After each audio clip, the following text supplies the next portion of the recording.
পড়লতলা BMH স্যারের অফিসে। গত 3 মাসের বাকি ইনসেন্টিভ টাকা না পাওয়া গেলে ছাড়া হবে না বিএমএইচ স্যারকে। ধৈর্যের বাঁধ ভেঙে আশাকর্মীরা তাদের প্রাপ্য না পেয়ে অবশেষে এই পদক্ষেপ।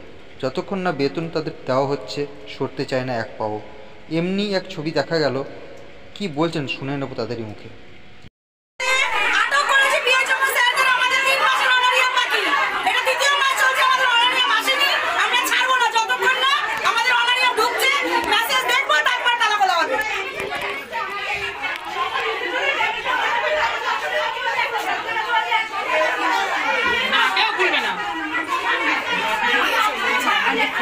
ঢুকে